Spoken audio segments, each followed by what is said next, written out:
Doctor ortho Ayurvedic oil and capsule. अब दर्द भी घुटने टेकेगा। देहरादून में सीएम धामी ने विभिन्न सरकारी पदों पर चयनित अभ्यर्थियों को वितरित किए नियुक्ति पत्र। कहा, भर्ती प्रक्रिया पारदर्शी और समयबद्ध।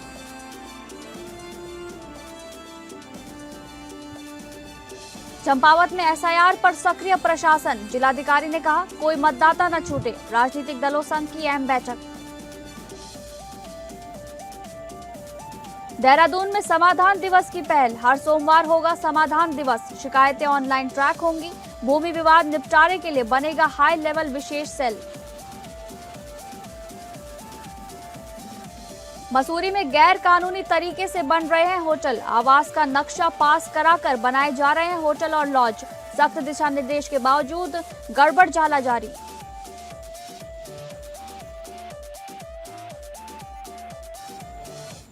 नमस्कार, आप सभी का बहुत बहुत स्वागत है उत्तराखंड न्यूज में। मैं हूं आपके साथ शालिनी राणा। शुरुआत करेंगे उत्तराखंड से जुड़ी खबरों की। देहरादून में विभिन्न सरकारी विभागों और पदों पर चयनित अभ्यर्थियों को नियुक्ति पत्र वितरण समारोह का आयोजन किया गया। आयोजन में सीएम धामी मौजूद रहे और इस अवसर पर प्रदेश सरकार की भर्ती प्रक्रिया के पारदर्शी और समयबद्ध क्रियान्वयन को रेखांकित करते हुए उन्होंने चयनित अभ्यर्थियों को उनके नियुक्ति पत्र सौंपे।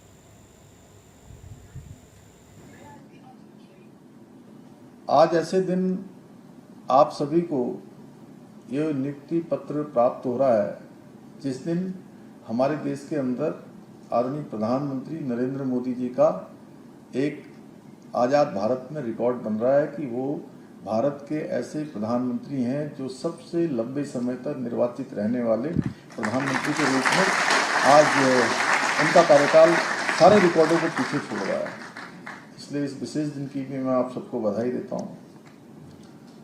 साथियों, जब हम भर्ती प्रक्रियाओं की बात करते हैं तो हमको थोड़ा पीछे जाना पड़ेगा और उस दौर को हमें नहीं भूलना चाहिए जब भर्ती परीक्षाओं पर, जैसा कि अभी हमारे राम सिंह जी ने भी कहा, सौरभ जी ने भी कहा, आदरणीय मंत्री लोगों ने यहाँ पर अपनी बात रखी कि भर्ती परीक्षाएं किस प्रकार होती थी। उन भर्ती परीक्षाओं पर बार बार सवाल उठते थे, बार बार पेपर लीक की बातें आती थी और ये घटनाएं युवाओं के विश्वास को तोड़ देती थी। जब नकल माफिया खुलेआम हमारी व्यवस्था को चुनौती दिया करते थे, चैलेंज करते थे और जब दिन रात एक करने वाले होनहार युवाओं के मन में ये डर रहता था कि कहीं उनकी ईमानदारी किसी भ्रष्ट सिस्टम की बलि न चढ़ जाए। देखा जाए तो वो दौर हमारे युवाओं के सपनों और उनके माता पिता के त्याग के साथ घोर अन्याय का दौर था, जहां पिछली सरकारों में एक एक भर्ती पंचवर्षीय योजना बन जाती थी। कब उसका रिजल्ट आएगा, कब परीक्षा होगी, कब साक्षात्कार होगा या कब कोई अन्य प्रक्रियाएं चलेंगी, वहीं आज रिकॉर्ड समय में भर्तियां पूरी हो रही हैं। अगली खबर का रुख करेंगे, जहां पर चंपावत में मतदाता सूची को 100% सटीक और पारदर्शी बनाने के लिए प्रशासन ने कमर कस ली है। विशेष गहन पुनरीक्षण कार्यक्रम को लेकर जिलाधिकारी मनीष कुमार ने राजनीतिक दलों के प्रतिनिधियों के साथ अहम बैठक कर बड़ा संदेश दिया। जनपद का कोई भी पात्र मतदाता सूची से वंचित नहीं रहना चाहिए, ऐसा जिला डीएम ने कहा। बैठक में BLA 2 को सक्रिय करने, युवाओं के नाम जोड़ने और डिजिटल प्रक्रिया को सफल बनाने पर विशेष जोर दिया गया। भारत निर्वाचन आयोग के निर्देशों के क्रम में चंपावत जनपद में चल रहे विशेष गहन पुनरीक्षण कार्यक्रम को सफल और पारदर्शी ढंग से संपन्न कराने के उद्देश्य से जिलाधिकारी मनीष कुमार ने जिला सभागार में विभिन्न राजनीतिक दलों के प्रतिनिधियों के साथ महत्वपूर्ण समीक्षा बैठक आयोजित की। बैठक में जिलाधिकारी ने बताया कि सोमवार से ही जनपद के सभी बूथ लेवल अधिकारियों द्वारा घर घर जाकर एन्यूमरेशन फॉर्म वितरित करने का कार्य शुरू कर दिया गया है। इस महत्वपूर्ण अभियान की संवेदनशीलता को देखते हुए प्रशासन ने इसकी मॉनिटरिंग को भी बेहद गंभीरता से लिया है। जिलाधिकारी के निर्देश दिए गए हैं कि प्रतिदिन अपर जिलाधिकारी स्तर पर समीक्षा की जाएगी, जिससे जमीनी स्तर पर कार्यों की सटीक निगरानी सुनिश्चित हो सके। जिलाधिकारी ने स्पष्ट किया कि निर्वाचन आयोग की ये पूरी प्रक्रिया डिजिटल और पारदर्शी है। उन्होंने जनपदवासियों से अपील करते हुए कहा कि वे एन्यूमरेशन फॉर्म में अपनी सभी जानकारियां सही और स्पष्ट रूप से भरें ताकि भविष्य में किसी भी प्रकार की त्रुटि की संभावना न रहे। बैठक के दौरान राजनीतिक दलों से विशेष सहयोग की अपेक्षा जताते हुए जिलाधिकारी ने कहा कि बूथ स्तर पर बूथ लेवल एजेंट्स को सक्रिय किया जाए। इससे प्रवासी और स्थानीय नागरिकों तक पहुंच आसान होगी। मतदाता सूची पुनरीक्षण कार्य में तेजी आएगी। उन्होंने आगे कहा कि इस अभियान का मुख्य उद्देश्य ये सुनिश्चित करना है कि जनपद का कोई भी पात्र मतदाता सूची से वंचित न रह जाए। साथ ही 18 वर्ष की आयु पूरी कर रहे युवाओं के नाम प्राथमिकता के आधार पर मतदाता सूची में जोड़े जाएंगे ताकि लोकतंत्र में उनकी भागीदारी सुनिश्चित हो सके।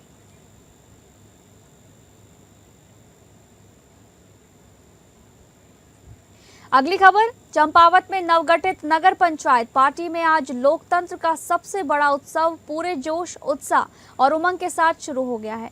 नगर निकाय सामान्य निर्वाचन 2026 के तहत मंगलवार सुबह ठीक 8 बजे से सभी मतदान केंद्रों पर मतदान प्रक्रिया शांतिपूर्ण और व्यवस्थित ढंग से प्रारंभ हुई।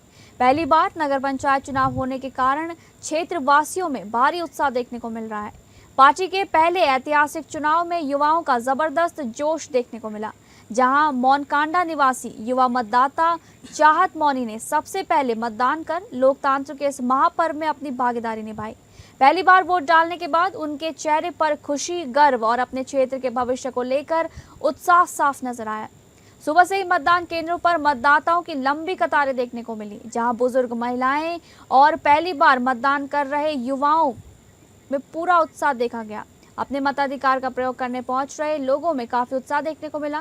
क्षेत्र में लोकतंत्र के इस पर्व को लेकर गजब का माहौल बना हुआ है।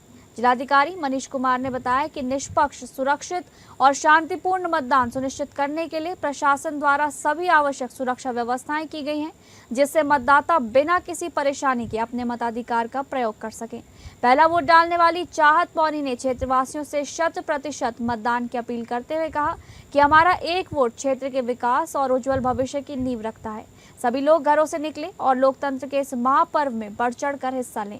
पार्टी नगर पंचायत की पहली स्थानीय सरकार चुनने के लिए मतदाताओं का ये उत्साह साफ संकेत दे रहा है कि क्षेत्र की जनता विकास के नए अध्याय को लिखने के लिए पूरी तरह तैयार है।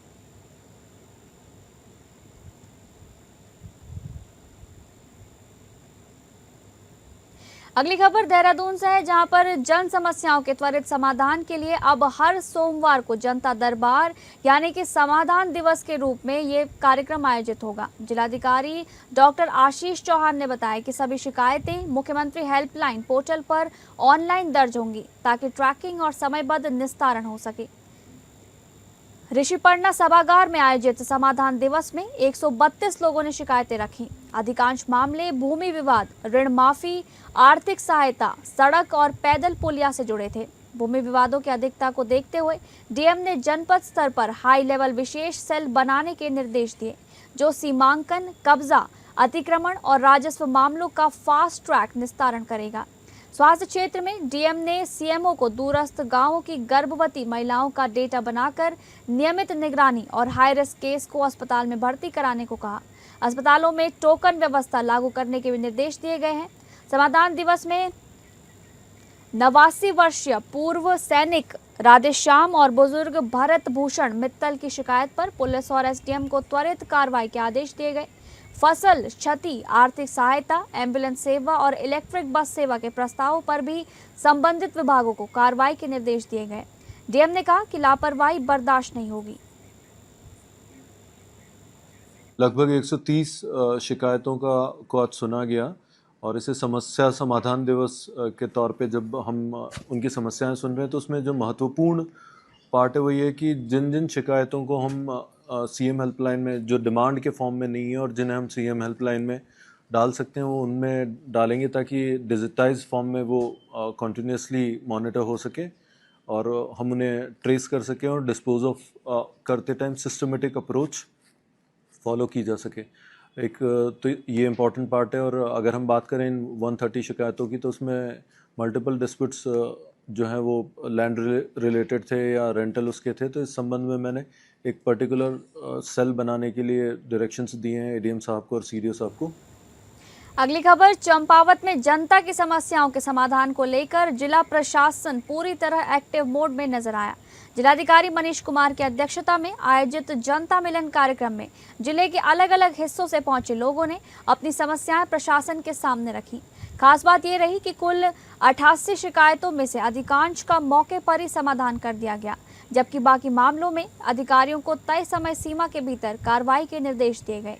जनता की समस्याओं का त्वरित समाधान सरकार की सर्वोच्च प्राथमिकता है, ये कहना है चंपावत के जिलाधिकारी मनीष कुमार का।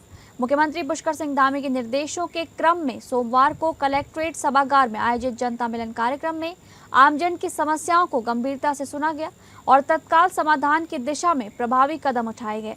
जनता मिलन कार्यक्रम में कुल 88 शिकायतें सामने आई, जिनमें पेयजल संकट, विद्युत आपूर्ति, सड़क निर्माण, प्रधानमंत्री आवास योजना, आयुष्मान कार्ड, कृषि उद्यान, सिंचाई, समाज कल्याण और राशन कार्ड से जुड़े मामले प्रमुख रहे।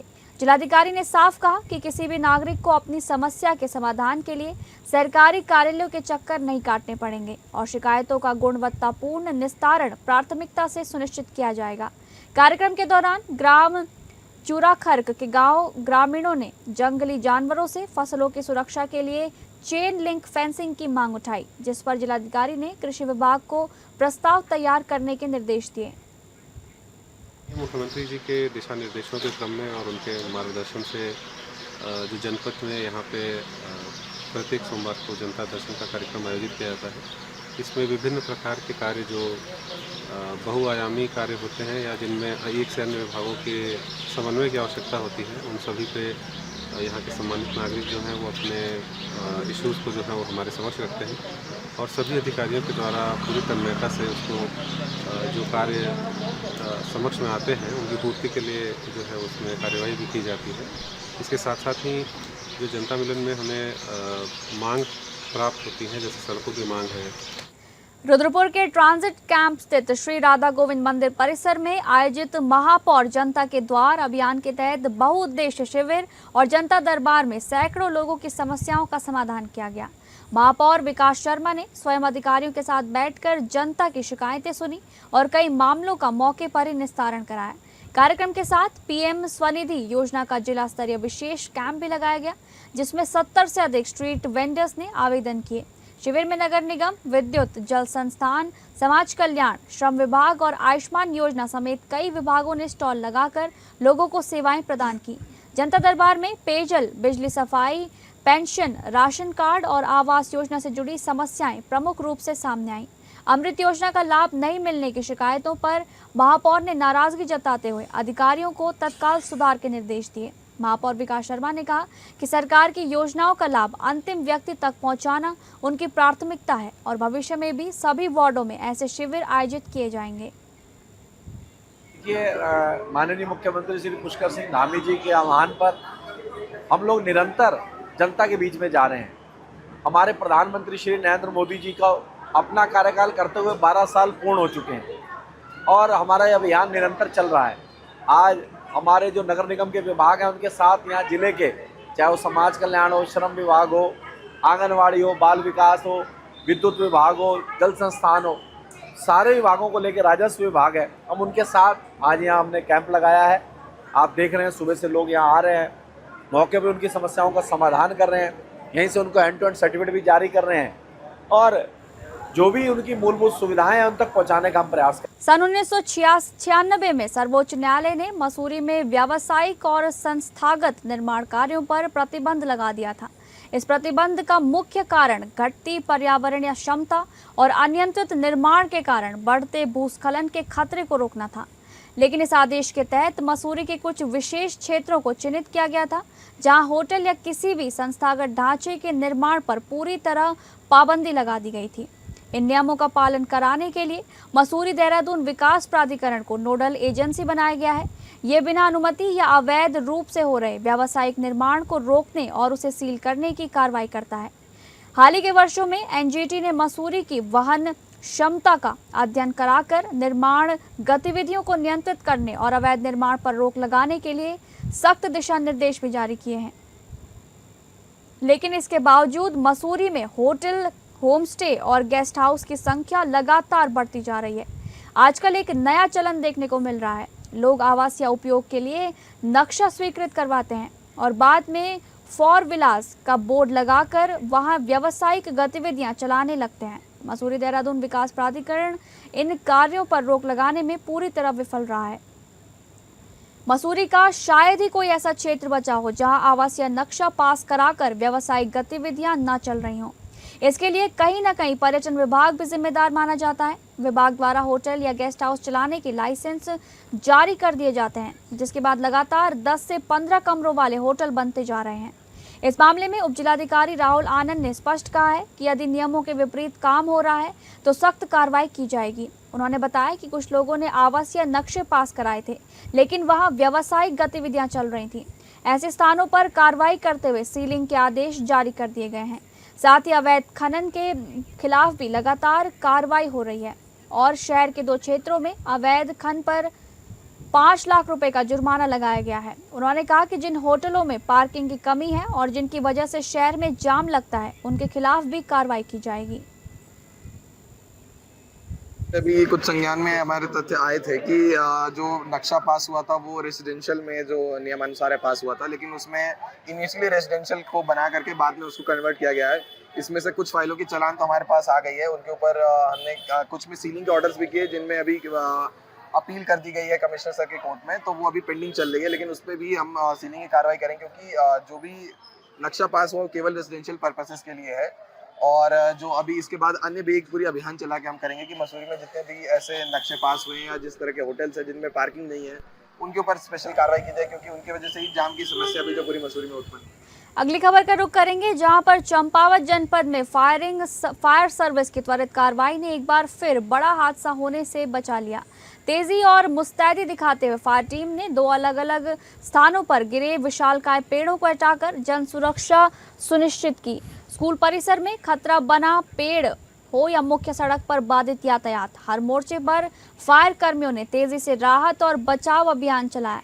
जनपद अब चंपावत में फायर सर्विस की तत्परता और सूझबूझ से संभावित हादसों को समय रहते टाल दिया गया।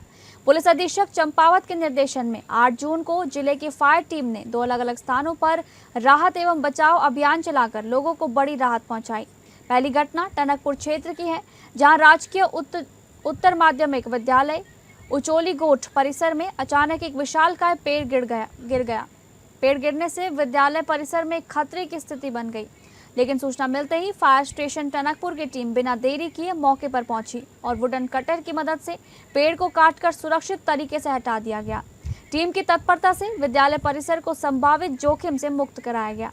वहीं दूसरी घटना लोहाघाट क्षेत्र में सामने आई, जहां जीआईसी चांदमारी रोड पर देवदार का विशाल पेड़ गिरने से यातायात पूरी तरह बाधित हो गया।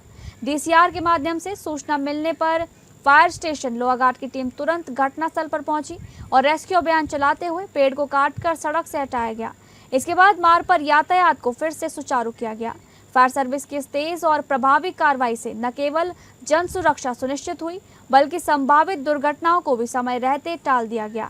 एक बार फिर फायर टीम ने साबित कर दिया कि आपदा की घड़ी में वे हर चुनौती से निपटने के लिए पूरी तरह तैयार हैं।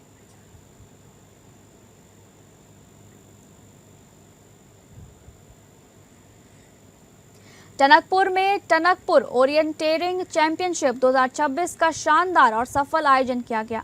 प्रतियोगिता का आयोजन टनकपुर ओरिएंटेरिंग क्लब द्वारा उत्तराखंड ओरिएंटेरिंग स्पोर्ट के अध्यक्ष ओम प्रकाश गुप्ता के दिशा निर्देश में संपन्न हुआ। खराब मौसम के बावजूद खिलाड़ियों का उत्साह देखने लायक रहा और प्रतियोगिता जोश, रोमांच व खेल भावना के साथ सफलतापूर्वक संपन्न हुई। प्रतियोगिता में मुख्य अतिथि के रूप में भारतीय ओरिएंटेरिंग स्पोर्ट इंडिया के अध्यक्ष गौरव ध्यानचंद उपस्थित रहे। उनके साथ उनकी धर्मपत्नी दिशा मैडम, कोऑर्डिनेटर कनिष्क एवं विवेक भी मौजूद रहे। गौरव ध्यानचंद, जो हॉकी के महान जादूगर स्वर्गीय मेजर ध्यानचंद के पौत्र हैं, उन्होंने खिलाड़ियों का उत्साहवर्धन करते हुए कहा कि ओरिएंटेरिंग एक रोमांचक खेल है, जिसमें एडवेंचर के साथ साथ व्यक्तिगत बुद्धिमत्ता और निर्णय क्षमता का भी परीक्षण होता है। उन्होंने विश्वास जताया कि आने वाले समय में यूरोपीय देशों की तरह भारत में भी इस खेल का उज्जवल भविष्य होगा।